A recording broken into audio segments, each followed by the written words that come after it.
everyone. Welcome to another new episode of Crafting the Revolution. My name is Katie Freeman and I am your host. Today's guest is Anna Laxague, who is a wood artist. She really does a lot to bring new breath or new spin to the wood pieces that she finds, whether it be reclaimed wood or nice, fresh sawn live edge pieces. So I'm excited to bring this guest to you. I've been following along on Instagram with her work for quite some time now, and it's simply stunning. So I'm really excited to get to chat with Anna and share that interview with you all. And this is just the second episode under the brand new name of Crafting a Revolution, which is also still super exciting. Before we hop into the interview with Anna, I want to give a big shout out and thanks to the patrons over on Patreon. So thanks so much, Katie Thompson, Women in Woodwork, Women in Wood at Women in Woodworking, Kevin Lefty's Woodshop, Christy Twisted Twine, Jeremy Speece, Sammy Go Sammy Lee, Sven Dwarf Size Workshop, Rachel Moody Makes, Bonnie Tool Mom Bonnie, toolmomstore.com, Laura Oakley Soap Company, Mary Lou Made by Mary Lou, Brandy at Studio Bay, Lee the Rainbow Carver, Ellen Little Bear Furniture, and Ethan Carter Designs. Thank you all so very much for your ongoing and continued support of the podcast, helping me to produce 2 episodes a week every week. And before we hop into the episode with Anna, I just want to say if you want to get your name added to the list at the start of every episode, you for sure can. You can head on over to patreon.com/crafting revolution. Or if you're following along with the podcast over on Instagram, which is just at crafting a revolution, the link in the bio there can take you directly there as well to join up with the revolution. And also, big shout out and thanks to Hang Time and Wall Control for helping me set up my new podcast studio with these awesome pegboards back here. Still got to hang the shelves, but still big shout out to Hang Time and Wall Control. Make sure you guys are following along with them over on Instagram as well. All right, no further ado, here is Anna. So I am going to start. I asked my guests to introduce themselves. So when you're ready, I'll let you do that. All right. My name is Anna Laxague, and I live in Oregon. I'm a day job of a risk manager in the outdoor industry that I've worked in since I was a kid. And my free time, I spend a lot of time doing woodwork and painting on wood and other types of creative endeavors. Awesome. A risk manager in outdoor. I have to know more about that before we talk about anything else. There's a lot to it, but basically just trying to help people not injure themselves while playing outside, and then help people in the industry that I work in not injure themselves while working outside. So do a lot of workplace safety type work, training, education, and this year a lot of COVID safety related things. So there's a lot to it. Are you in just from, because I follow your feed, so are you into is it hiking? Are those, I see skis on the wall, right? Yeah. So they didn't get much use this season, but they're here. Most things, mountain biking, skiing, hiking, running, backpacking, whitewater stuff, all the stuff that there is to do in Oregon pretty much. Yeah. I've always had a weird interest in hiking is it the Pacific Trail? The one that goes all the way up the coast? Yeah. There's the Pacific Crest, and then there's one that goes along the coast, a few different sections that go along the coast. Mm-hmm. You should do it. I am so not in shape for it, but that's so one of those feels like one of those life altering type of decisions, right? You would learn a lot about yourself doing that. Totally. You can bite off chunks in smaller chunks too. You don't have to do the whole thing in one go. I have a lot of friends who've done 3 days here, 2 days here, and spent 10 or 15 years working their way through the whole trail system. So there's lots of ways to do it. Awesome. Not everybody has like 2 months that they can just check out of life. Oh, yeah, exactly. Exactly. Okay. So now that I got that curiosity out of my system, I want to know, like, so what's your story, from like where were you born to like how you got into doing all the things you do now? Oh man. I know. Well, I turned 40 in a few weeks, so I've got 40 years of history. I don't know where to start. It's okay. I turned 40 in September, so we're close. Same to you. I was born in Hayward, California, but lived there only for about 6 months of my life, I think. I have no memory of it.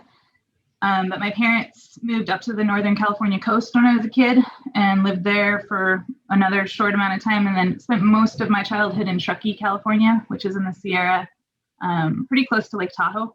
Okay. A smaller town kind of on the outside of that zone. And yeah, grew up in the mountains there, just playing outside, doing a lot of wood carving with my dad when we would go camping, and lots of fishing and hiking and all the things that the Sierra have to provide. My parents are both super creative people. And so I think I kind of got the bug from them, I guess, and always, participated in all kinds of different projects with my parents when I was a kid. But always kind of hated everything I made. I was really I wasn't one of those kids that was like, look at my pretty painting, and thought I was a terrible artist.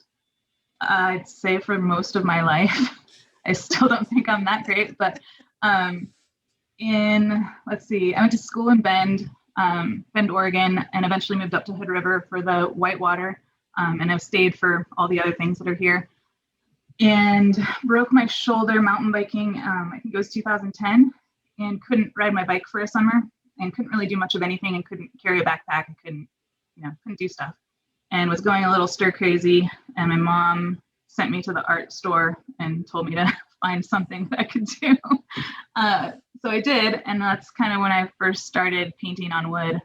And a lot of the designs were initially kind of inspired by stuff that my dad used to make. He's an iron worker, and he would make these beautiful hand cut, silhouettes of different natural things, mountains or fish or whatever it was that he wanted to do.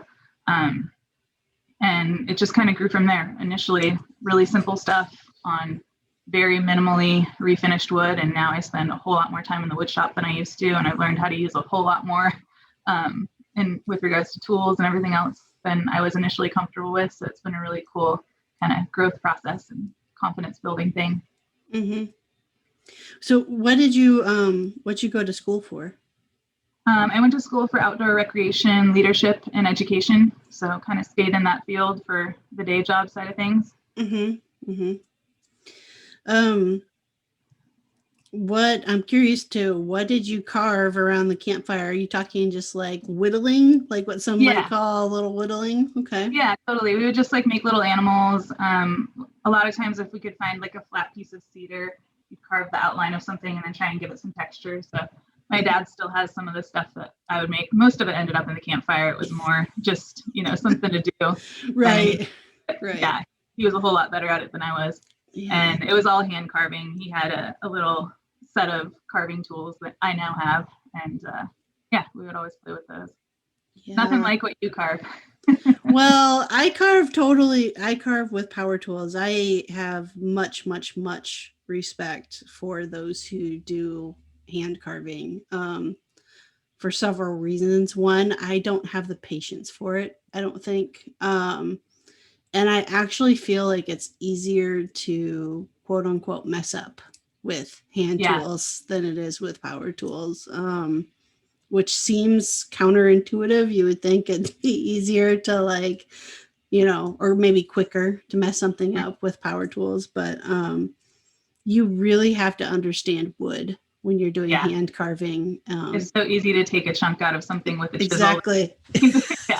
Exactly. That's why most of my end up in the fire pit. But. Yeah. I mean, I've played around with it, for actually years, even before getting into real woodworking.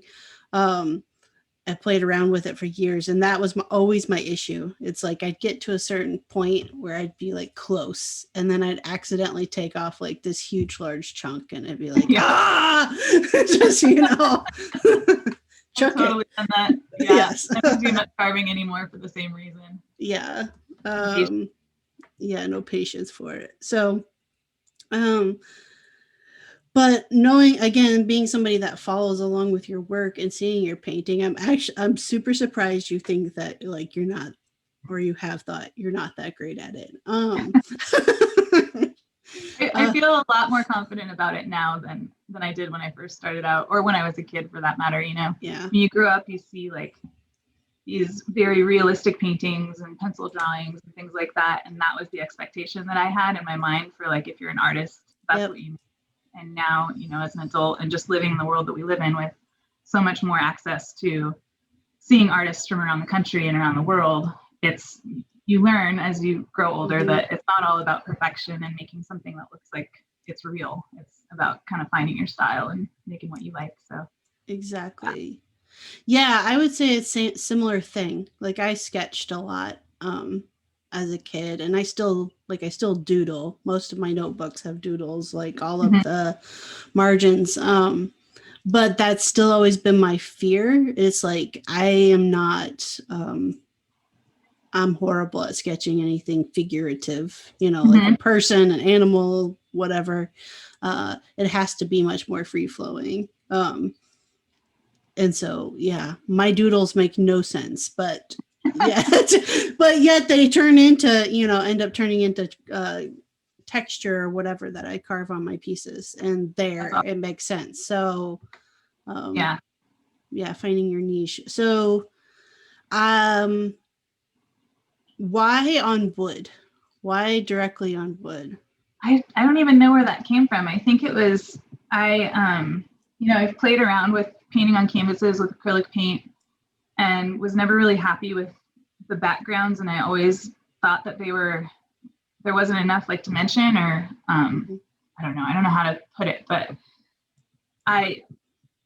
the simplicity of what I paint with regards to it just being, silhouettes for the most part, and not having a ton of depth to it because of the silhouette aspect. It just always, I don't like how it looked on just a plain color background, or, a painted background.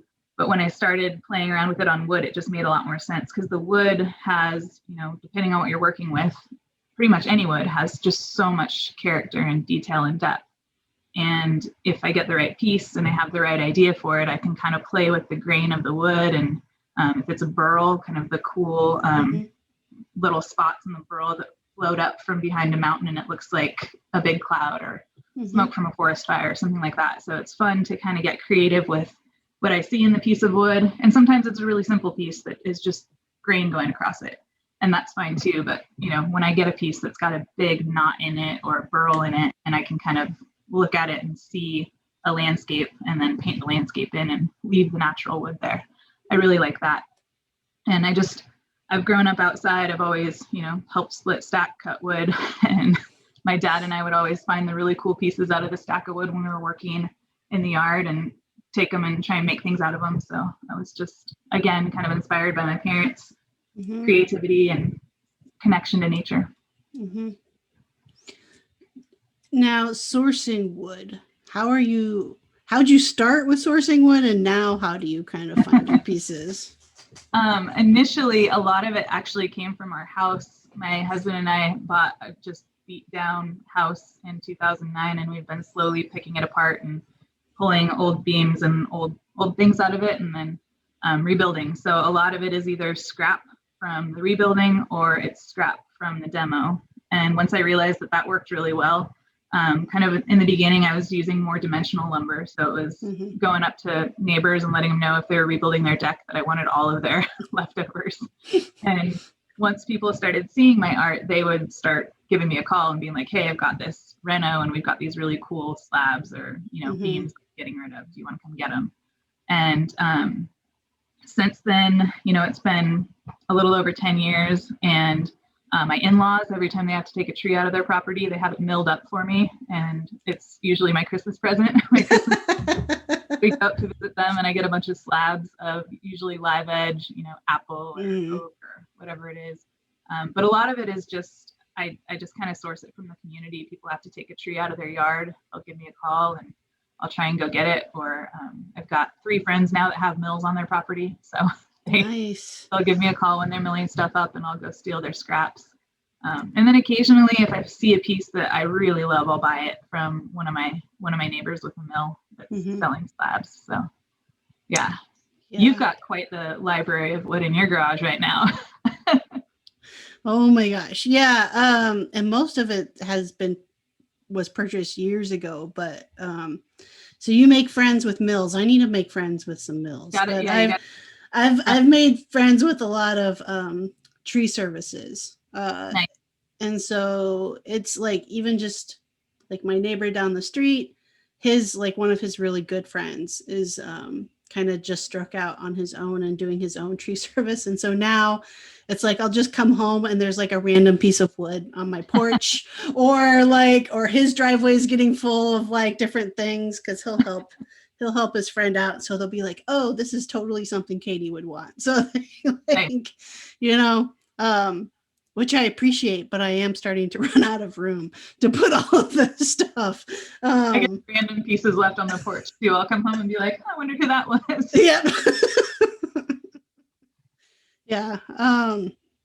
So it's fun. I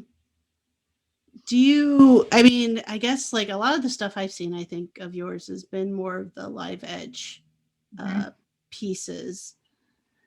And those definitely come with a certain amount of character. But I think it's interesting just even using dimensional lumber, like scraps. I think you've probably shown them in a different light than somebody like me, would see them. Like, I used dimensional lumber for like more of my like DIY home projects. I see like, this is going to sound snooty, but I see like no value in them artistically. I just haven't, so that's really kind of interesting. I could see like the reclaimed wood, I've got a bunch of reclaimed barn wood in my garage as well. So that stuff is fun. Hey makers. So today's podcast episode is sponsored in part by Alicia Van Osdal, who is the owner of Basil Blue Design Company. Alicia is a maker of all things, really. Her focus is on beautiful craftsmanship through woodworking, repurposing, refinishing, art, and sculpture. Her background includes 30 years of graphic design, logos, and branding. If you have an idea or concept and need a creative solution or graphic design, you can email Alicia directly at Alicia, and that is ALICIA @basilblue.com. Or you can visit her website at www.basilblue.com. And fun fact, Alicia actually designed the logo for Crafting a Revolution. So that is an example of the impeccable work you can expect if that is something you are in the market for. So be sure to look up Alicia again at her website, basilblue.com. All right, let's get back into the action. What's the process when you find a piece? A piece of dimensional lumber, or just in general? Just in general, yeah. Anything. Usually a lot of times I find pieces that are pretty awful looking, like somebody is about to throw them in their burn pile, and I'm like, wait, hang on, it's covered in mud, but it might be pretty. And I try and look at it and make sure it doesn't have bugs in it, and it's not too rotten, or it's structurally sound. It's not gonna break and fall on somebody. And then I feel like pretty much any wood that you find, you can make into something pretty cool, because it's a slab of wood to start with, but you can turn it into whatever you want. So in the summertime, on a normal year, I do quite a few little markets and art shows, and I find that at those events, people like to purchase pieces that are under $100. They're not necessarily looking to spend a ton of money on art, And so I'll make, and this is a lot of times where I use dimensional lumber too, but I'll make smaller pieces that are, it's, the size of your water bottle there. It's like just something that you can put in their purse and go home. So I'll use dimensional lumber a lot for those, and especially pieces that are kind of beat up or tweaked somehow that can't be used for something else. I like to repurpose those. And then another 4x4s. People love 4x4s because you can stand them up. And so I'll do on all 3 sides or sometimes on all 4 sides. And people like that, they can put it on a table instead of hanging on their wall. But yeah, I think with any piece of wood, it's initially just kind of cleaning it up and seeing what it looks like. And then I usually spend a long time just staring at it before I figure out what I want to do with it. Like I've got usually 5 or 6 pieces that are all finished and oiled that are sitting in my studio so that any given day I can walk down there and pick one to work on. Okay. So you're finishing, like fully sanding, fully finishing it before you ever paint. Yep. Yeah. So I'll take a piece, like if I go down to the mill after work today and decide that I want to go shopping, I'll find a slab and I'll just take it home. Usually have to take a bunch of bark off of it, and you've been there, and clean it up, and then cut it to the shape that I want it to be and sand it to where I want it to be and go from there. And sometimes I'll cut pieces, like I'll take a really beautiful live edge piece and I'll cut it into a bunch of smaller pieces so that I can make a handful of smaller pieces of art, just depending on what the need is at the place that I hang my art. And then also if I have any shows coming up, which finally this year I do. So, how'd you get into selling your work? Like, how'd you get from like, okay, this is something to keep me from going stir crazy to something to sell? I think I just gave enough gifts to people that liked it. I can't remember exactly how it happened, but I was basically, making stuff and just giving it to friends on birthdays and whatever else, which hopefully they liked the art, but everybody was getting free stuff because I was just making a lot. And I live in a really small town in Oregon, and we've got a little brewery in town, and the owner of the brewery said, "Hey, I've seen a few of your things. If you ever want to hang them on the wall, we're looking for somebody to hang some stuff." And that was probably 2011, 2012. And I hung a few things and they sold, and the brewery finally decided like, "Hey, we don't need any other artists in here. We'll just hang your stuff from now on." And so I pretty much just once a week, I try and go up there and hang a new piece or two on their wall. And especially in the summertime, they go really fast. We have a big wedding industry here, so there's a lot of people coming into town for weddings, looking for gifts, which is really helpful. And then we've also got a little art kind of cooperative boutique shop next door to the same brewery. So I have a lot of smaller things and printed things in that shop. And then I have bigger pieces of original work in the brewery, and they kind of feed each other, customers, which is nice. When you say printed, what do you mean by printed? Like mugs. I do, if I have a watercolor that I really like, I'll turn it into a print and make stickers and stuff like that. So just things that are easy to reproduce. And especially like for those markets and shows, it's nice to have just a affordable piece that I can, $12, you can get a mug. Right. I have them printed locally, and I'll do hats and clothing and kind of all kinds of different stuff. But not too much of it. I try to stick with only like 4 or 5 different printed products at a time. Okay. So, it sounds like a pretty successful side hustle. Yeah. When does it become, or is there a desire for it to become the more full-time? Yeah, I think in a perfect world, I would love to do this as my day job, make art as my day job and do, work in the outdoor industry more part-time. But yeah, it's hard to say when that's going to happen, especially with everything that happened this last year. Sales in the art world, I'm sure for everybody, were down. I was really thankful to have a handful of great commissions over the summer that I worked on.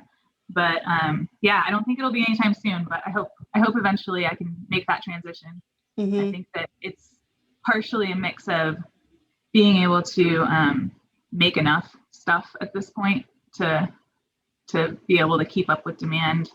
And if I Are have you more, the do are that. you the bottleneck then? Just your ability to make enough? Yeah. I think my time is the bottleneck, and I've gone through so much work on trying to figure out how to balance my need for recreation and playing outside and spending time with friends and family and traveling, and my need to make stuff, and not just for my own mental health. Like, I love making things, but also to keep this business going. And then also, working. So Right. I've been through a few iterations. I think that there was a point in time where I was spending way too much time in the studio, and just painting kind of felt more like a job than that fun release that it is. And this year has been a little bit better balanced, but. Well, and I would imagine too, I mean, because your work is very inspired by the outdoors, like you kind of have to have that time outside to inspire, to create, to even create what you're working on. Yeah, definitely. It makes a big difference to get outside and see different views. And I think every time I do something outside, I come up with a new idea on what I could paint or how I could incorporate a different view or a different style into my art. Do you sketch any of that stuff when you're out? Not when I'm out playing, but a lot of times, like if we're going on a road trip or something, I'll sit in the passenger seat and sketch either on my iPad or just in a sketchbook.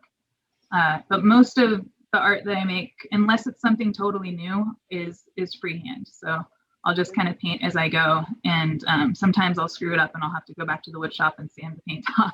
But most of it's freehand. If someone wants me to put like an animal, like an elk or something in their art, that always freaks me out, because similar to what you said, I'm not good at painting people or animals. And so a lot of times I'll sketch those first and come up with a plan. But yeah.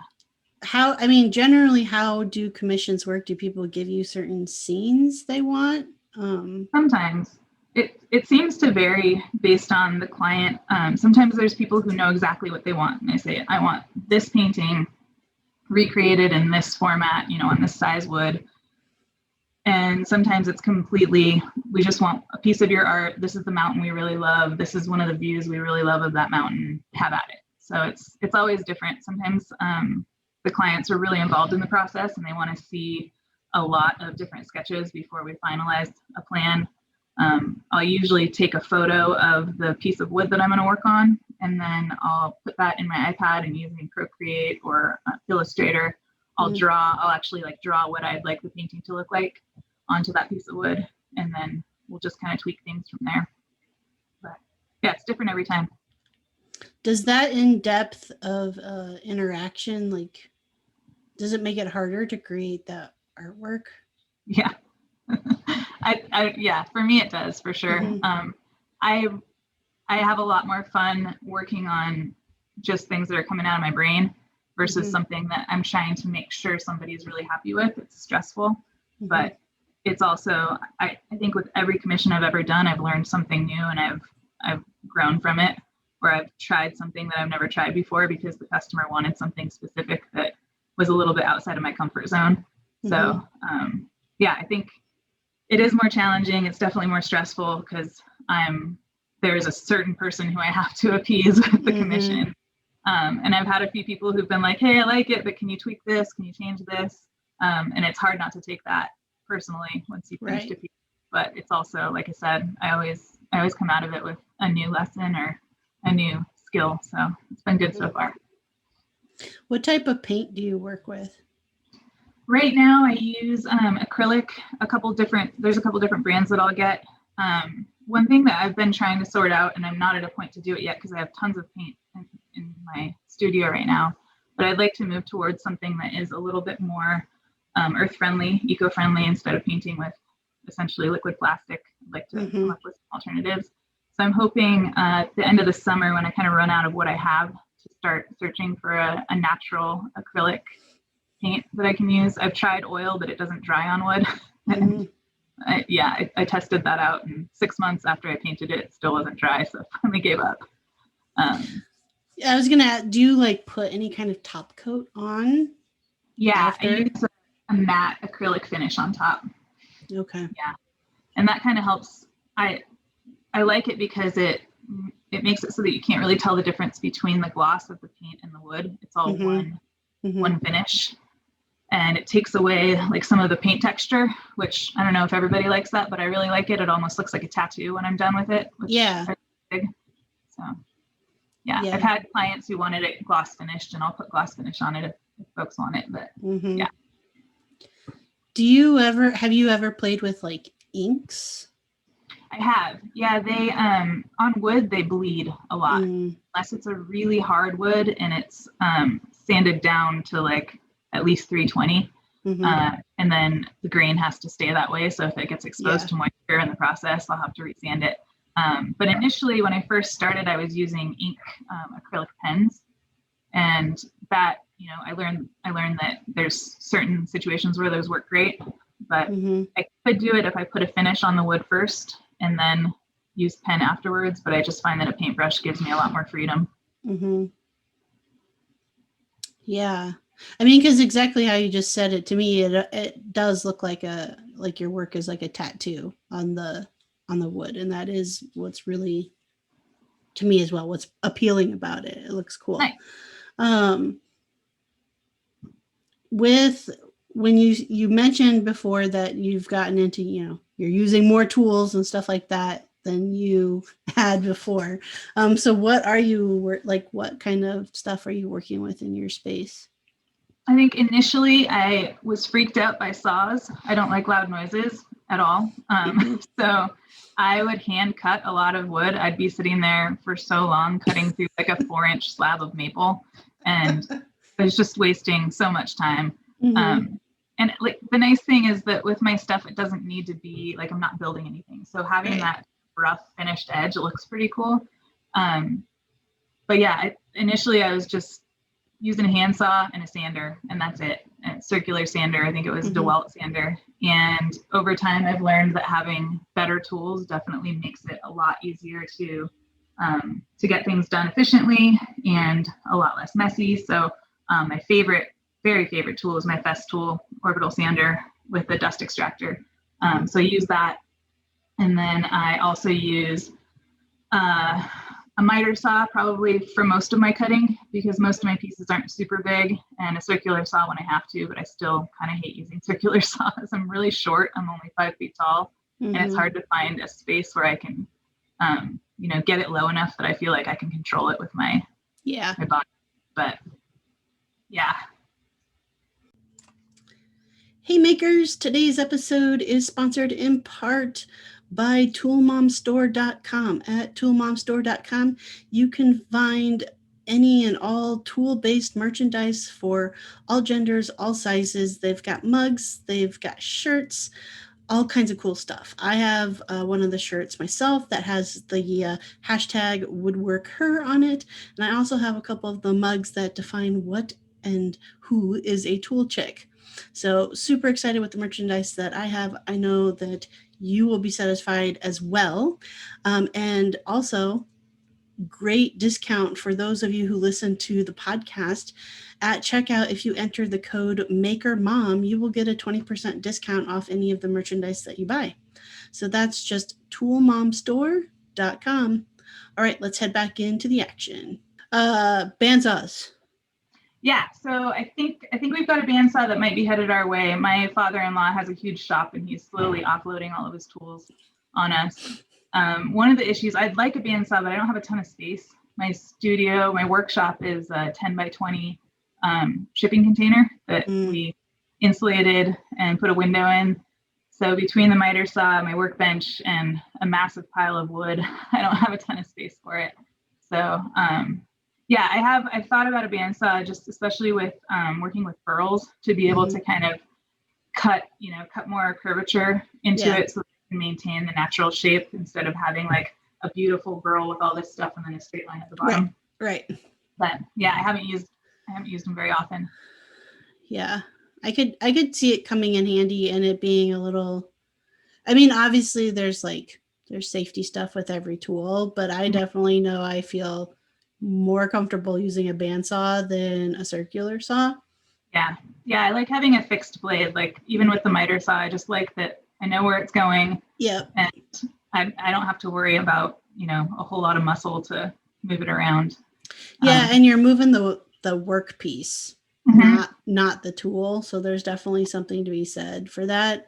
And I've only ever had one scary incident, on a bandsaw, but it was like it's one of those things that was like, that was totally my fault and totally like, it was one of those things of like, I was taking a risk, before, and I knew it. Like, I knew like, okay, this could turn out really badly. And it did, but I mean, I was okay. Just As long as you're what I was working on was not okay, and I had to replace the saw blade. But it's Yeah. like,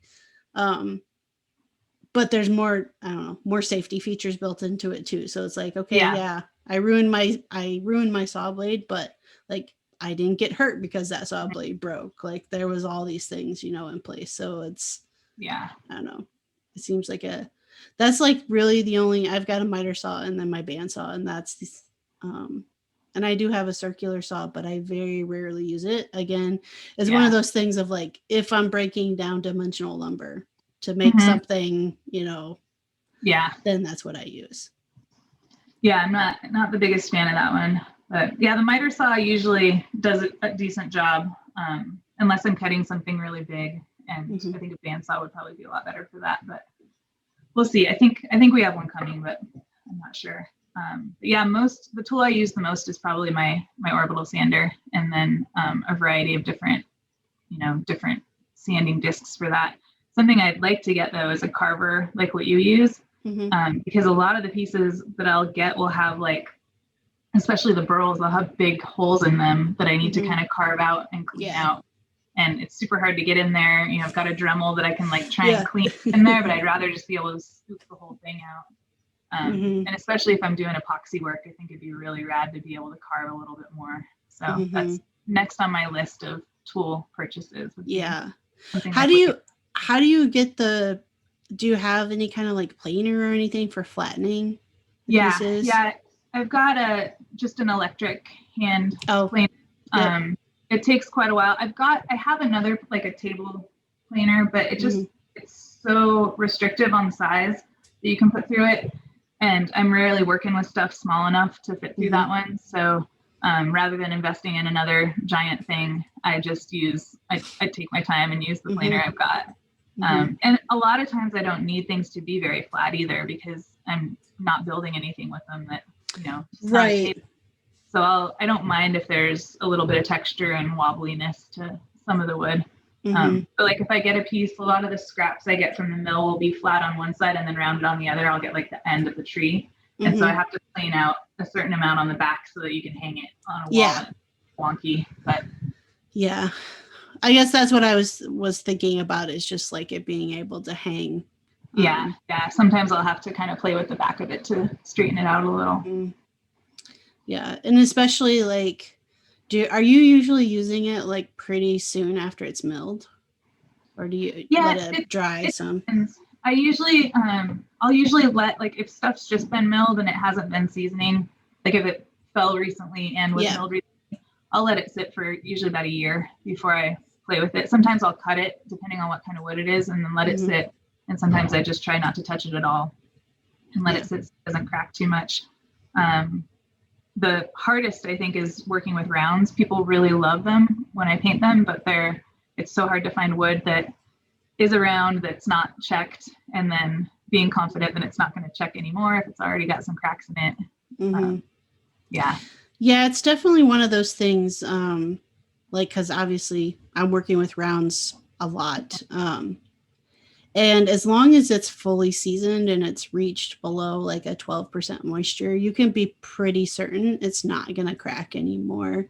It just isn't. It's kind of like, it's where it's at. It's not going to, even with expansion and contraction over the years, it's not, nothing, because you're dealing with the end of it, an end grain, it's not expanding and contracting as much as when you're dealing with like face grain and side grain. But there have been times where it's like I was like carving a piece of cedar, which cedar is super soft to carve with, and and it just happened, like I hit a crack at the right spot and the whole thing just like disintegrated in front of me. And I was like, okay, well, I guess I'm not using that. I would. Yep, pretty much. So it depends on what you're trying to use it for too, right? Yeah, I had a piece that I had fully painted. I had done epoxy on it. It was a pretty thin round of pine, but it was big.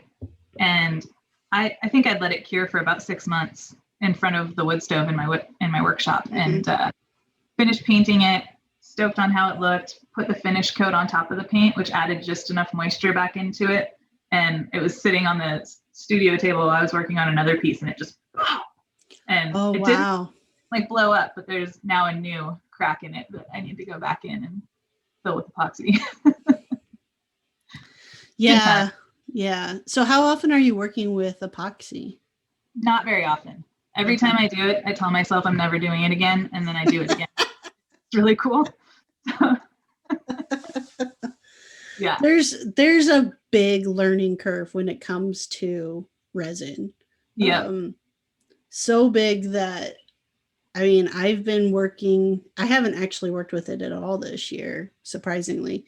But I've been working with resin for as long as I've been really woodworking. I've been playing with it, and I still don't get it all right. Like there's always still something that gets messed up. Messy to work with. Like it's messy. Sanding it just creates all this little microplastic everywhere. It drives me crazy. Sticks to everything. It's messy and it's expensive. Super expensive. And thoughts that I've had, especially since the woodworking world has kind of grabbed onto it, and I totally understand why, but I just don't feel, I'm like, we haven't seen what it looks like 100 years later. Yeah. I know what like a piece of just wood furniture looks like 100 years later. Yeah. Like if it was built correctly. Epoxy, like burls that have been epoxied 50 years ago, and they look terrible now because the epoxy is delaminating from the wood. And I totally agree. I also worry the way that I use it is different. Generally, I'm not doing like a big, epoxy style table, but I'll just fill it in with it. But I also, I worry that it's kind of a trend and it's just not going to be, not going to look that cool down the road. But it does look amazing. I mean, I've seen some tables that I'm just totally in awe of. I'm also like, after having worked with it a fair amount, looking at someone who's just poured a massive table with like 10 gallons of epoxy in it. It's the work that goes into that is just amazing. Yeah, the biggest resin thing I've done is like I made a coffee table and I encased a maple slab, like completely encased it, and it was 9 gallons of resin. Oh my God. 9 gallons of resin poured at 1/4 inch thick. Wow. And then waiting and then pouring, because I did this before some of the newer brands have popped up on the market. You had to go one layer at a time. Yep, one layer at a time. Now, the cool thing is like the side looks like a popsicle, right? Because it's like, because I tinted it all. And of course, I couldn't get the tint like to be perfect from layer to layer to layer. And so it totally looks like it was an orange one. So it totally looks like a popsicle. That's awesome. Yeah, that part is cool, but I do worry, I know the person who bought it, and I do worry. It's kind of like, I really hope, fingers crossed, that it holds up as time goes on. And again, I wouldn't be as worried if it was just a piece of wood furniture. Totally. Yeah, you know what that's going to do over time, like you said, and how it's going to weather and everything else, but yeah, I like playing around with epoxy, but for me, it's more of just kind of a once in a while to do something different, and usually to make a massive mess and end up throwing tools because I get frustrated. And then I tell my husband, like, hey, next time I say I'm going to do that, remind me about this moment. Is he failing at reminding you, or are you just ignoring him?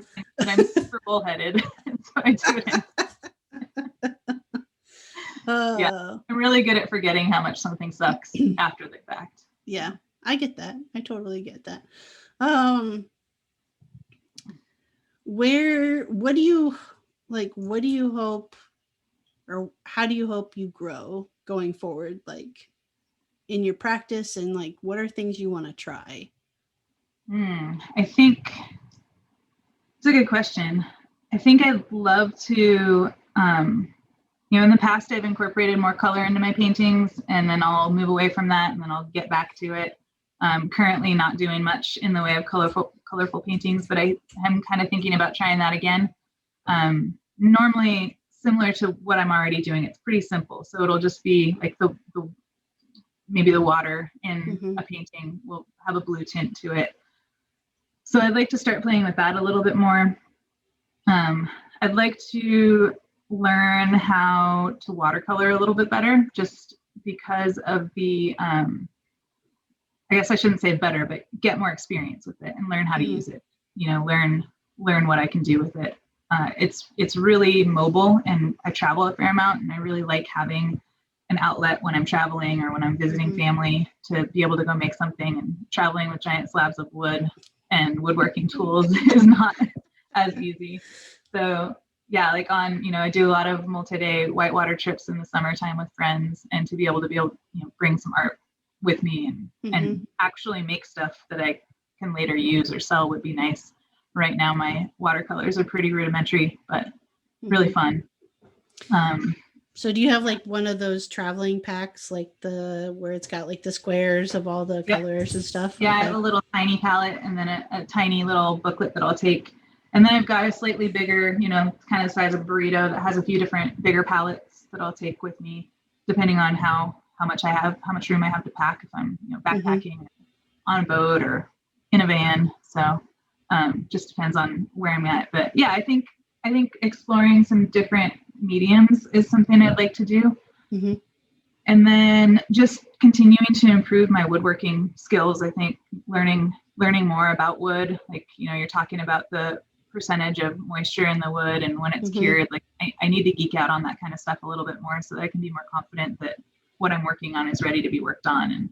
And I'd love to learn how to do dovetails and just some of the things I can do to help stabilize the pieces that I've got that have cracks.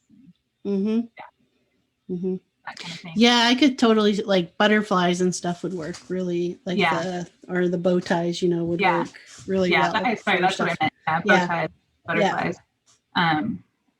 But yeah, I think I don't really ever plan to be a carpenter or build things necessarily, but I would like to know more about that, that side of things, the actual cutting and working with wood, and getting just more comfortable with different tools.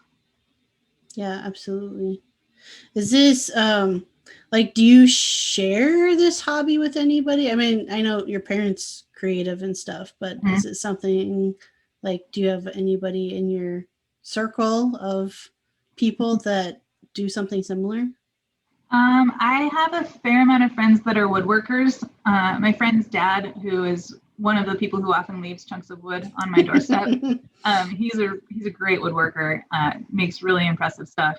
And so he's been able to, teach me some things and give me some guidance. But yeah, where I live, there's definitely a lot of people that are carpenters and woodworkers, and like I said, have mills, and understand the craft a little bit better than I do.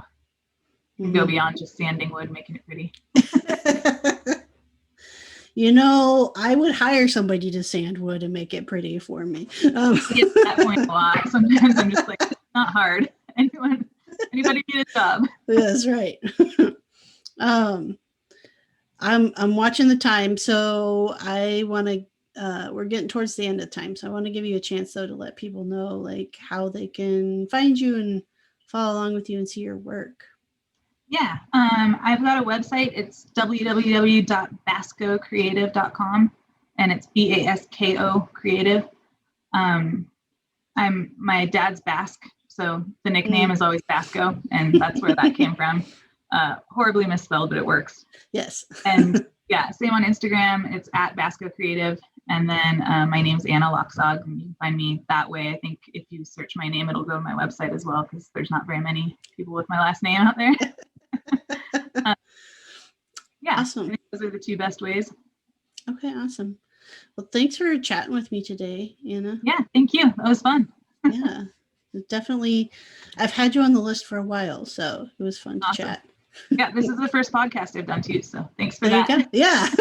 Well, I'm going to be hitting you up for some beta on your carving tools here soon when I'm ready to take that plunge. So Yes. I love watching what you do. It's really cool. Oh, thank you. Thank you. Super interested in learning more. Yeah, definitely. All right. Again, that was Anna, and I will include the links on how you can follow along with her in the show notes for today's episode. Easiest way to find that is in your podcast app, whatever podcast app you're using. In the description for the episode, just click on the links there. Or if you happen to be watching this on YouTube, you can just check the description down below and find the links there on how you can follow along with her and see all of her amazing artwork. All right, so if you enjoyed today's episode, especially since we're under this brand new name, Crafting a Revolution, I just really, I love saying that. Fantastic. Please do me a favor, make sure that you hit that subscribe, like, comment button, whatever's on your podcast app or YouTube. And I haven't asked in a while, but head on over to iTunes, leave a 5-star review, tell people what you were enjoying about the podcast. All of that really helps a new audience find the podcast. And I enjoy so much that I get to chat with all of these female and non-binary makers of all kinds from all over the world. I love learning their stories. I love sharing their stories with you, especially. And so I want to share their stories with even more people. So help me do that. Go over to iTunes, leave a 5-star review, tell a friend about the podcast, especially with the new name, Crafting a Revolution. A little bit of a fresh start, a little bit of a reboot. Help us out. All right, when I am not making podcast episodes, you can find me most of the time designing and making furniture over at freemanfurnishings.com and at Freeman Furnishings across all the social media like TikTok and Instagram and YouTube, and active, again, for the most part, on a daily basis on Instagram and TikTok at Freeman Furnishings. I'm currently in the middle of a shop move and wrapping some stuff up in my old shop before I bring it all home to my new shop space. So might not hit that daily mark, but really trying. Still would love to see you over there. Say hi. Say you found me through the Crafting a Revolution podcast. I love hearing that. So it is Wednesday. I hope you all are having a great week so far. I hope you had a fabulous 4th of July weekend if you're here in the States. And I will see you all on Friday with another brand new episode. She, her, they got some